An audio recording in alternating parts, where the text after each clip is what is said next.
Bir uy sekinasida qorong'ilikka cho'kmoqda. Bir nikoh parchalanish xavfi oldida turibdi.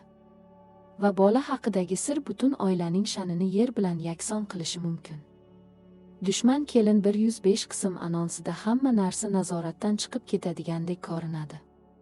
Robiya operatsiyadan keyin uyga qaytadi, ammo ko'zlari hali ko'rmagani uchun bir paytlar eng tinch maskan bo'lgan uy ham unga begona tuyula boshlaydi. Komil oilasini tik tutishga urinadi, shu paytda esa tashqarida kimdir uning bogi va mol-mulkiga ko'z tikmoqda. Samira esa bola haqidagi haqiqat oshkor bo'lgach, uydan haydalish yoki kechirilish chegarasida turibdi. Shu tartibsizliklar orasida Qoshimjon onasini tanlaydimi? Yoki Marjonani? Ehtimol.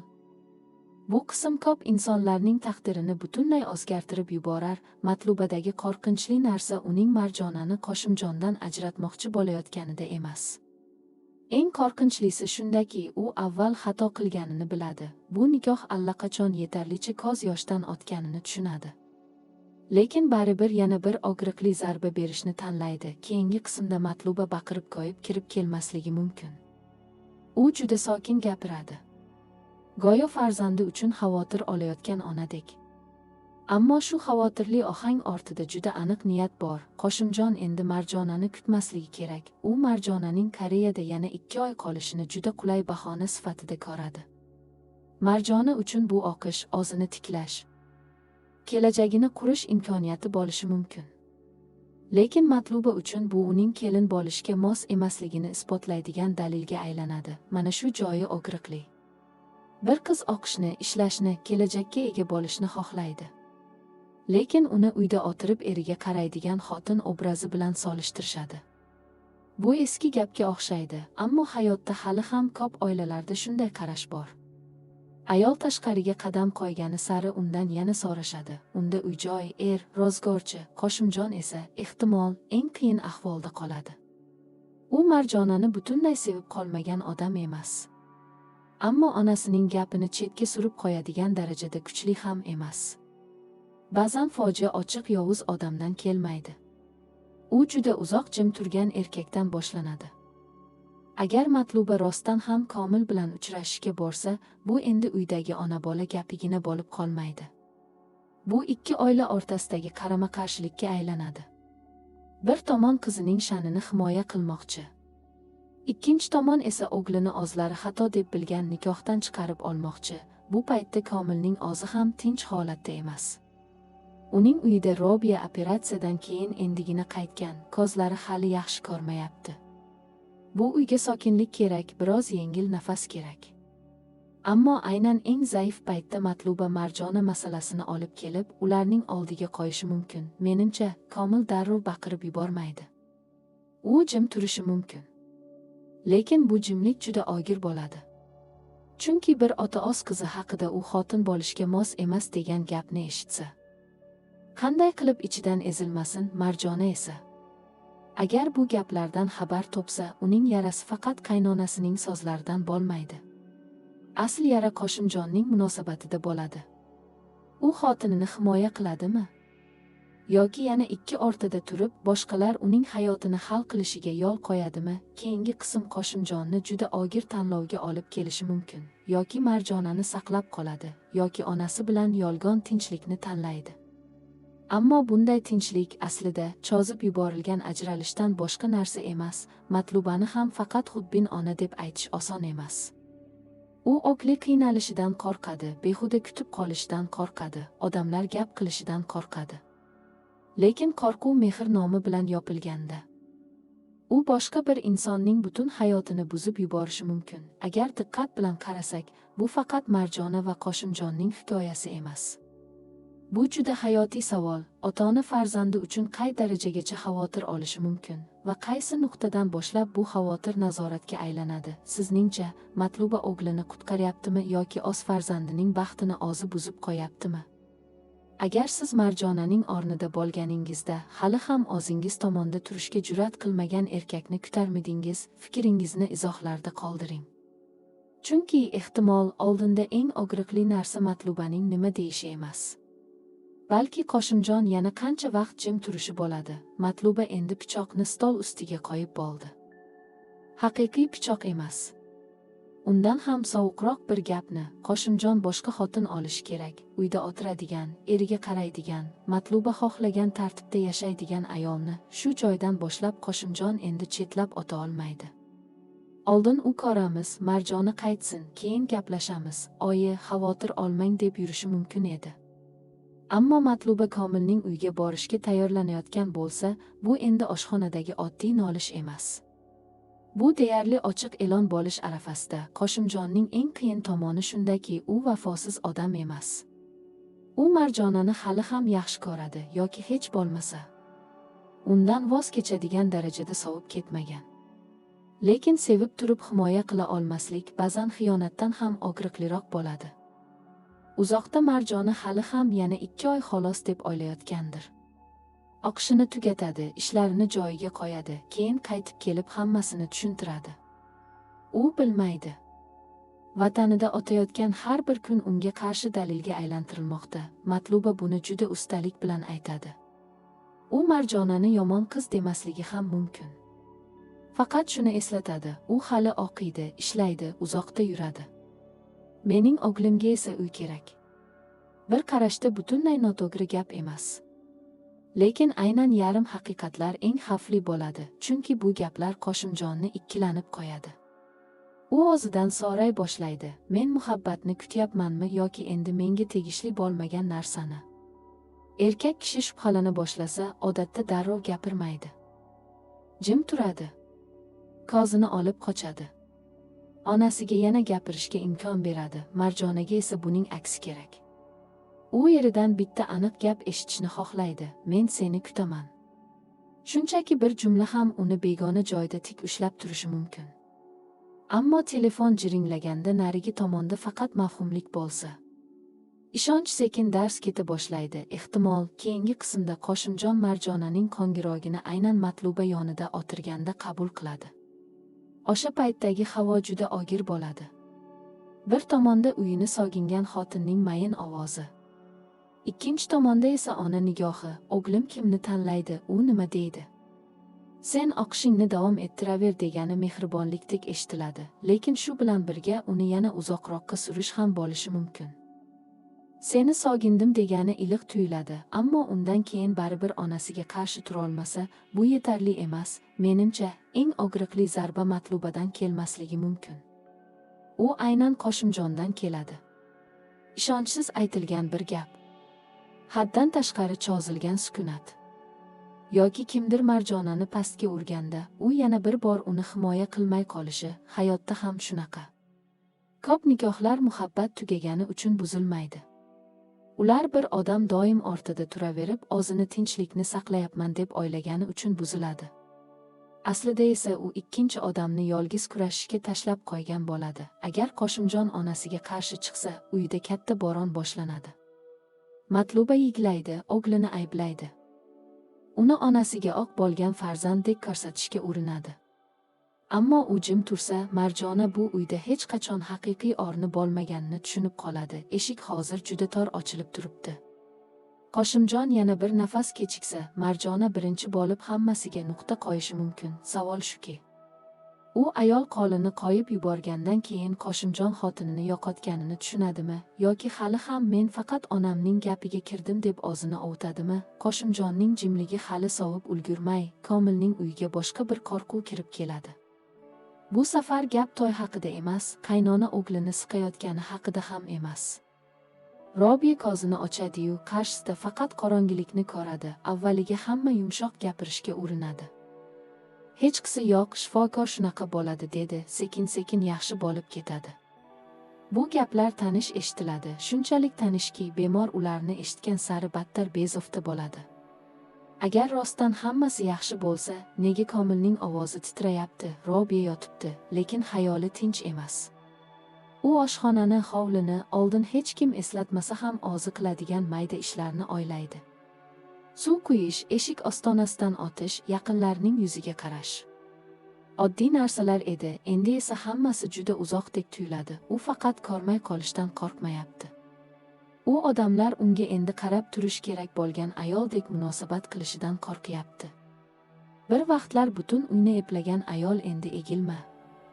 Tez yurmagin, ogir ish qilma, ozingcha turib ketma degan gaplarni eshitishga majbur. Komil qancha mehribon bo'lsa, Robiya shuncha asabiylashadi. Bu uni yomon ko'rgani uchun emas. Aksincha, aynan shu mehribonlik uning ichini og'ritadi.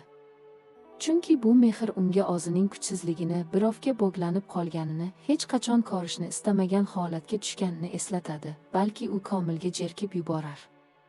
Birgina gap bilan xona muzlab ketishi mumkin, menga nogirondek qaramang. Bu gapni aytgach, o'zi ham ichidan eziladi, lekin odam juda qo'rqib ketganda, ba'zan uni ushlab turgan qonni ham tishlab oladi, Komil esa joyida qotib qoladi. Oldinga yuray desa, Robiya jahli chiqadi. Orqaga chekinay desa, yiqilib qolishidan qo'rqadi. Muhabbatning azobi ham shunda. Himoya qilmoqchi bo'lasan, lekin himoya qilgan sayin odam o'zini erkinligidan ayrilgandek his qiladi. Tashqarida kimlardir hali ham yer, bog', ulush haqida gapirayotgan bo'lishi mumkin. Komilning uyi tashvish ichida qolganidan foydalanmoqchi bo'lganlar ham chiqadi. Ammo o'sha xonaning ichida haqiqiy fojia juda kichkina ko'rinadi. Bir ayol oddiygina piyolani qo'liga olishni xohlaydi, lekin qo'lini to'g'ri joyga uzatayotganiga ishonolmaydi. Menimcha, keyingi voqealar Robiyani juda og'ir bir lahzaga olib borishi mumkin. U hech kim ko'rmay turganda sekin o'rnidan turadi, bir-ikki qadam yurib, hali ham eplay olishini isbotlamoqchi bo'ladi. Keyin birdan tovush eshitiladi. Piyola tushib sinadi, stul ag'dariladi yoki Robiyaning o'zi yerga yiqilib qoladi. Katta falokat bo'lishi shart emas. Komil yugurib kirib, Robiyani yerda o'tirganini ko'rsa, qo'llari titrayotgan bo'lsa-yu, u baribir "Men eplayman" deb turib olsa. Shu ham yetarli darajada og'riqli, chunki o'sha paytda faqat bir buyum sinmaydi. Robiyaning gururi sinadi.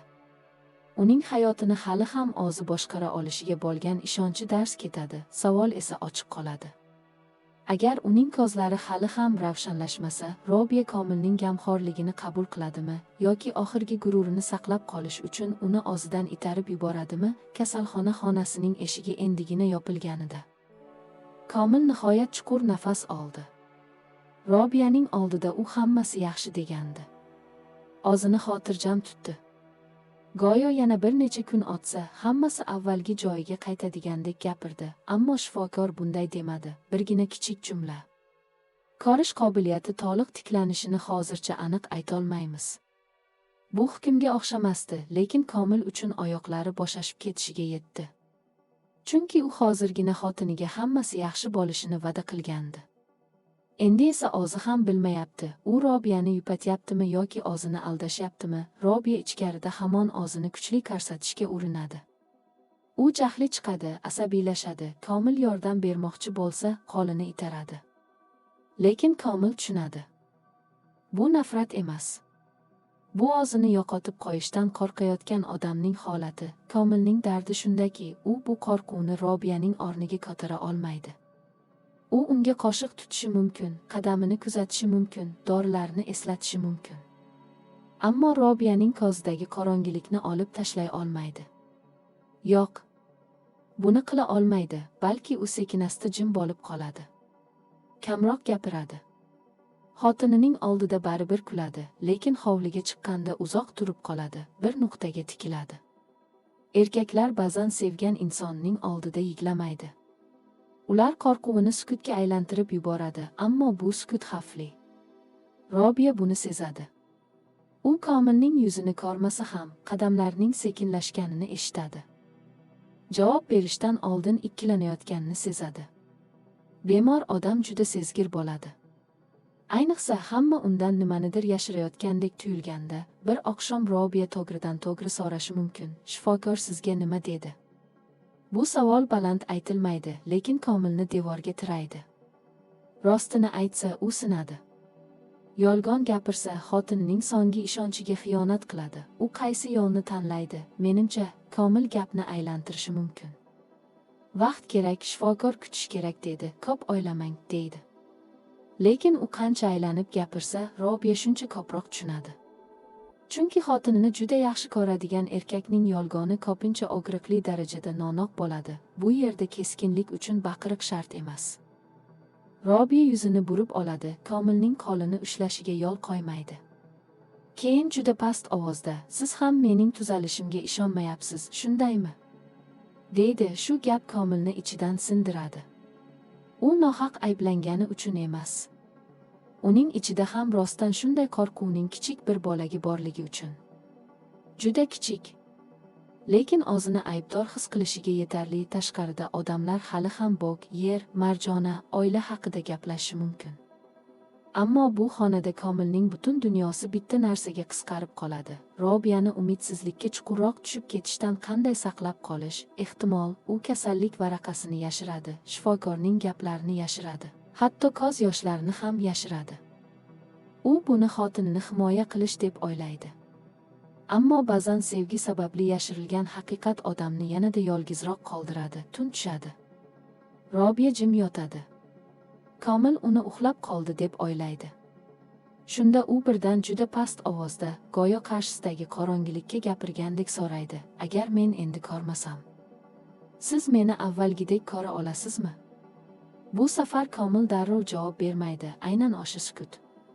Tomoshabinning yuragini eng ko'p siqadigan lahza bo'lishi mumkin. O'sha kuni oshxonadan kelayotgan idish-tovoq tovushi boshqacha eshitildi. Avvallari Robiya faqat ovozidan kim nima qilayotganini, qaysi qozon ochoqda turganini, kim hovliga kirganini bilardi. Bu safar esa hamma tovushlar uzoqdan kelayotgandek edi. Oz uyining ichida turib ham Komil uni uyga olib keldi. Hamma xursand bo'lib kutib oldi. Hamma muloyim gapirdi, hamma ehtiyot bo'lishni aytdi, hamma uyni iliq ko'rsatishga urindi. Lekin qancha ko'p gamxo'rlik qilinsa, Robiya o'zini shuncha ko'proq vaqtincha olib kelingan mehmondek his qildi. U bir joyda jim o'tirdi.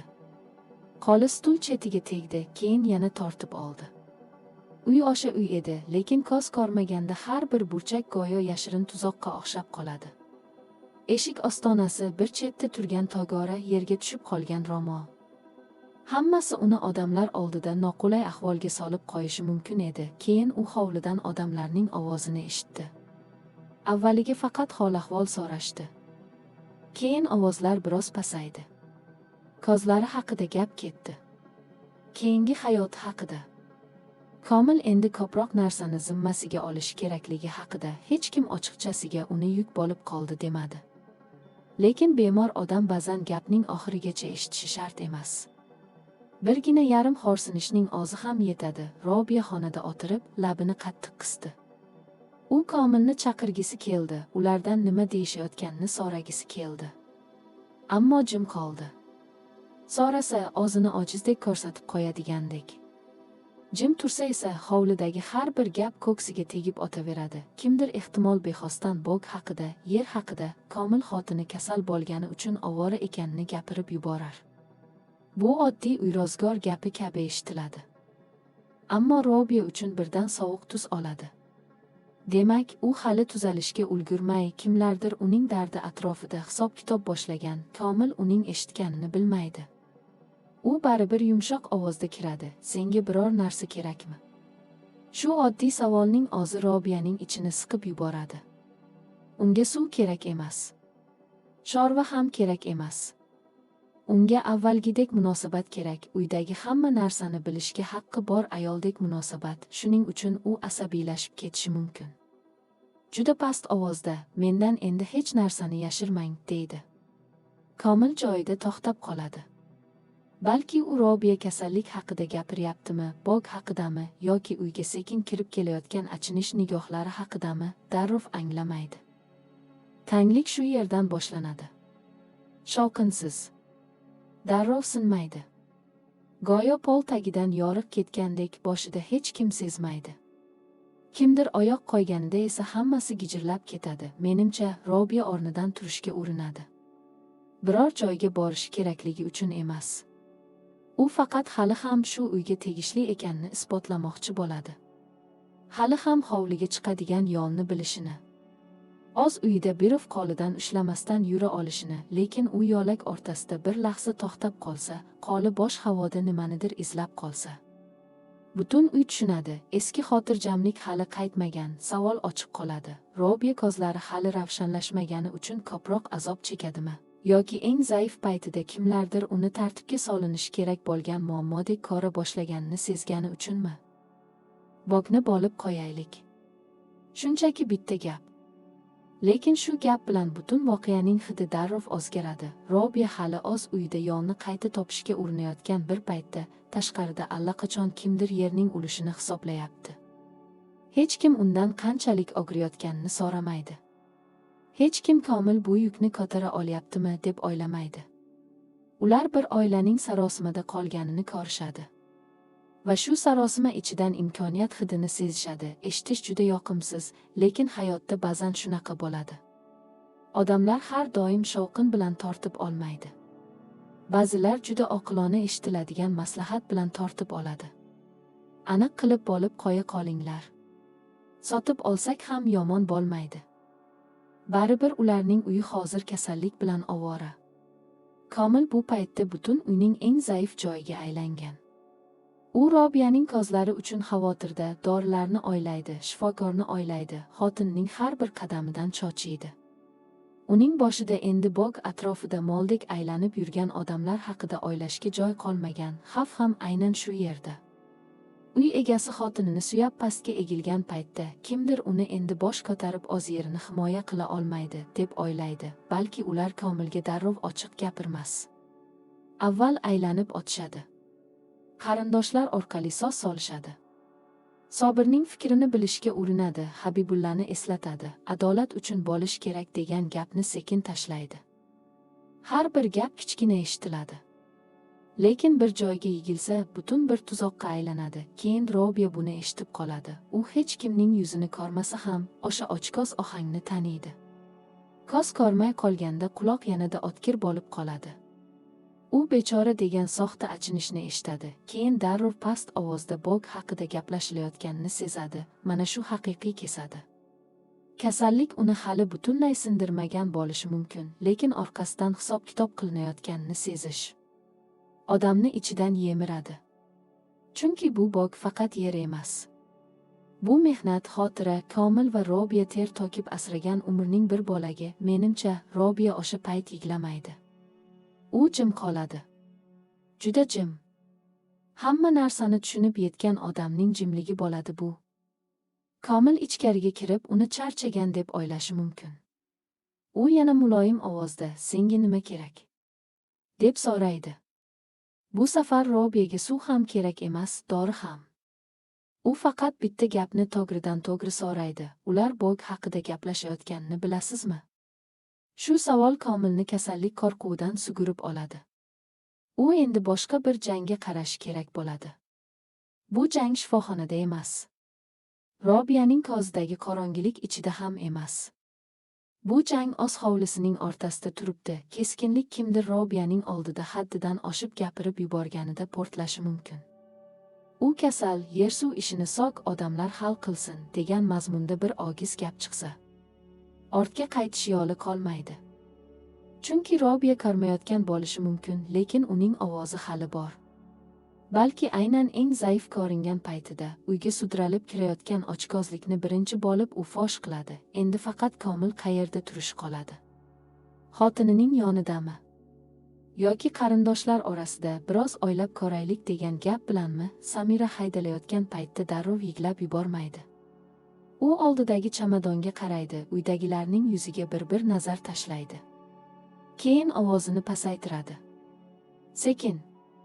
Go'yo ko'z yosh ham o'z vaqtida to'kilsa, kuchliroq ta'sir qilishini juda yaxshi biladigandek u bolasidan ayrildi. Bu haqiqat. Bu dard ham haqiqat. Lekin u bu dardni qanday gapirayotgani o'zini yetim. Mehr ko'rmagan, boradigan joyi yo'q ayol qilib ko'rsatishi. Bir tomondan tavbaga o'xshaydi, boshqa tomondan esa omon qolish uchun o'ynalayotgan sahnaga Nodirning oilasi unga rahm bilan qaramaydi. Ularning ko'zida bu homila endi yo'qotish emas, dalil. Xiyonat dalili. Bu uyga juda ko'p sir bilan kirib kelgan ayolning haqiqiy yuzi. Samira buni tez tushunadi. Qarshilik qilsa, uni ko'chaga uloqtirishadi. Jim tursa, butunlay yo'q bo'lib ketadi. Shuning uchun u uchinchi yo'lni tanlaydi. Aybini yetarlicha tan oladi, yetarlicha eziladi, yetarlicha ojiz ko'rinadi. Shunda uydagilardan kimdir baribir qo'lini tortib qoladi. Bunday odam xavfli bo'ladi, chunki u butunlay soxta emas. Unda haqiqiy og'riq bor. Lekin u shu og'riqdan boshqa bir rejasini yopish uchun foydalanishni biladi. Unga butun oilani darrov yengish shart emas. Faqat bitta odamning ko'ngli yumshasa kifoya, ehtimol o'sha odam Nodir bo'ladi. U aldovdan jirkanadi, lekin baribir bolasidan ayrilgan, chamadon oldida turgan, hayotdan uloqtirilayotgandek ko'ringan ayolni ko'radi. Uning gururi Samirani haydashni xohlaydi. Rahmi esa uni ortga tortadi. Bunday holatda erkak odam oson adashadi. Kechirayotgani hali ham ko'ngli borligidanmi yoki o'zini haddan tashqari shafqatsiz ko'rsatib qo'yishdan qo'rqayotganidanmi? Nodir buni hali ajratolmasligi mumkin. Aynan shu noaniqlik Samira uchun yopishib oladigan tirqishga aylanadi. Menimcha, Samira vaqtincha uyda qolishi mumkin. Uni kechirishgani uchun emas, balki bolasidan ayrilgan ayolni darrov eshikdan sudrab chiqarishga hech kimning yuragi betlamagani uchun. Ammo o'sha daqiqadan boshlab u endi kelin emas. U kuzatuv ostidagi odamga aylanadi. Keyingi ovqat dasturxoni juda og'ir o'tadi. Bir piyolaning qo'yilishi ham og'ir eshitiladi. Bir qarashning o'zi ham Samiraga yetadi. U bu uyda hukm kutayotgan odamdek yashaydi, lekin Samira uzoq vaqt aybdor qiyofasida o'tirib qolmaydi. Birinchi xavf o'tib ketgach, u voqeani asta-ost tomoniga burishi mumkin. Xiyonat qilgan ayoldan tashlab ketilgan ayolga aylanadi. O'g'rilik qilgan odamdan bolaligida mehr ko'rmagan qurbonga aylanadi. Nodirniki bo'lmagan homilani esa hech kim oyoq osti qilishga haqqi yo'q bo'lgan dardga aylantiradi. Balki u Nodir yolg'iz qolgan paytni tanlab, juda yumshoq bir gap aytar: "Men xato qildim, lekin rostdan ham hech kimim yo'q." Bu gap uning aybini yuvmaydi. Lekin Nodirni uyqusiz qoldirishi mumkin. Aldagan odam tufayli kimningdir uyqusi qochishni boshlasa, o'yin tugamagan bo'ladi. Faqat boshqa stolga ko'chadi. Nodir endi Samiraga qaramaydi. U polga qaraydi, chamadonga qaraydi, ichiga shoshilib tiqilgan buyumlarga qaraydi. Go'yo uning ko'ziga qaramasa, qaror qabul qilish biroz osonlashadigandek, lekin haqiqat allaqachon uyning o'rtasida turibdi. Bola undan emas. Bu gapni hech kim qayta-qayta takrorlamasa ham, Nodirning boshida har soniya yangrayveradi. Sekin, og'ir, yutish qiyin, begona odamlar buni xiyonat deyishi mumkin. Nodirning oilasi uchun esa bu undan ham katta narsa. Bu sharmandalik. Butun xonadon nomining yerga urilishi. O'z uyida bir ayol tomonidan aldanganini tan olish o'g'riga, otasiga zabti. Haydashni, jazolashni, hammasiga shu zahoti nuqta qo'yishni xohlaydi. Onasi esa bundan ham xavfliroq. U faqat jahli chiqqani yo'q. U Samirani butun uyga saboq qilib ko'rsatmoqchi. Bu oilani sharmanda qilgan odamga qaytish yo'li bo'lmaydi. Nodir esa nomini aytish qiyin bo'lgan bir joyda qotib qolgan. Uni aldashdi. U nafratlanishga haqli. Ammo qarshisida baribir bir vaqtlar uni erim degan ayol turibdi. Bolasidan ayrilgan, tiz chokib shu uyda qolishga yalinyapti. Ichidagi bir tomon sovuqqon bo'lishni xohlaydi. Boshqa bir tomon esa aynan shu paytda eshikni yopib yuborsa, o'zini shafqatsizdek his qilishidan qo'rqadi. Samira buni sezadi.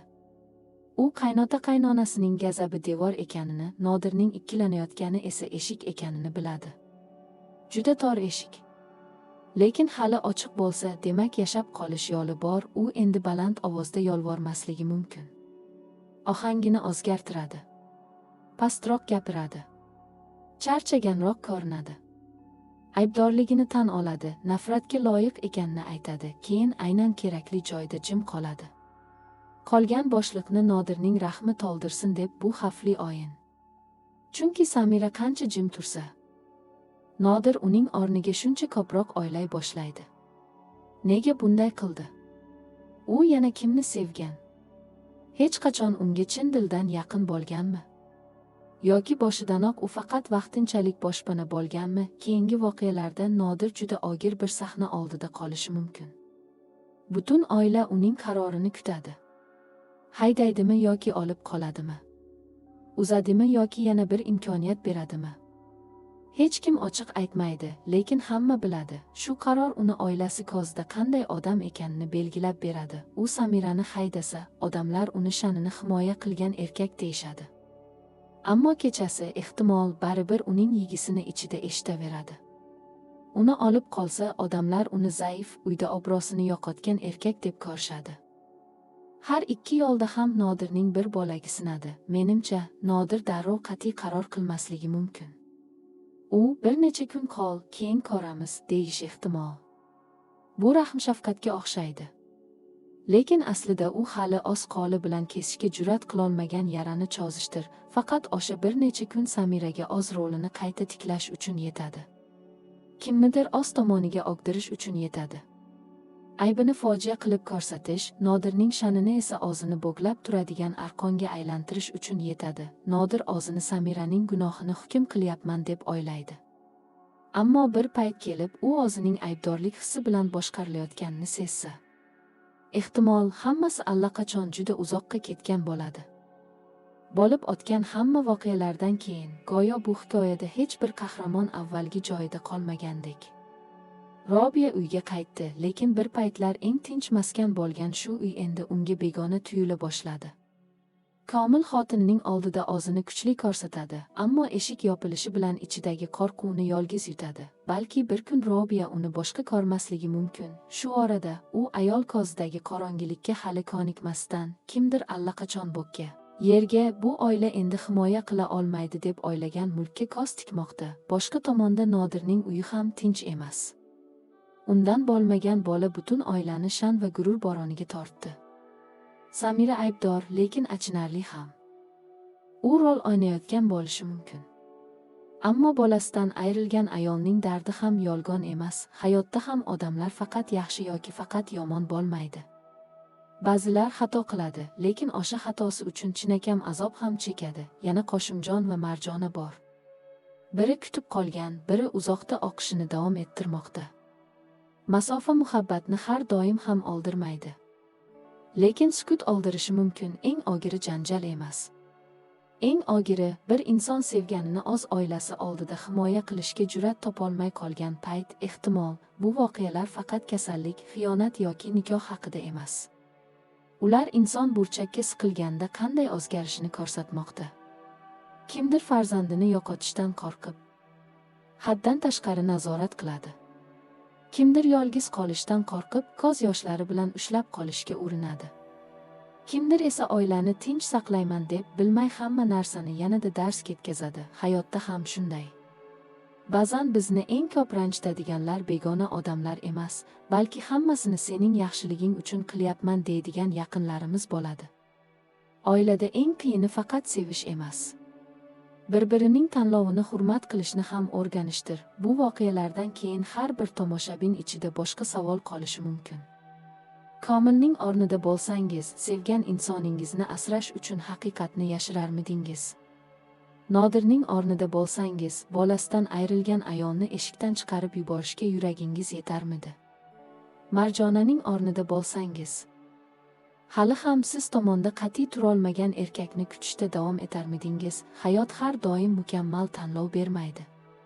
Ammo inson boshqalarning eng zaif paytida qanday muomala qilishi uning kimligini juda aniq ko'rsatadi. Bugungi hikoyani oxirigacha tinglaganingiz uchun rahmat. Qaysi qahramonga ko'proq achindingiz, kimdan ko'proq ranjidingiz? Fikringizni izohlarda yozib qoldiring. Sizning fikrlaringiz bu voqealarni yanada chuqurroq muhokama qilishga yordam beradi. Balki keyingi qismda hammasi yana kutilmagan tomonga burilar. Yangi sirlar, og'ir qarorlar va oilalar ichidagi yoriqlar qahramonlarni qayerga olib borishini ko'rish uchun kanalni kuzatishni unutmang.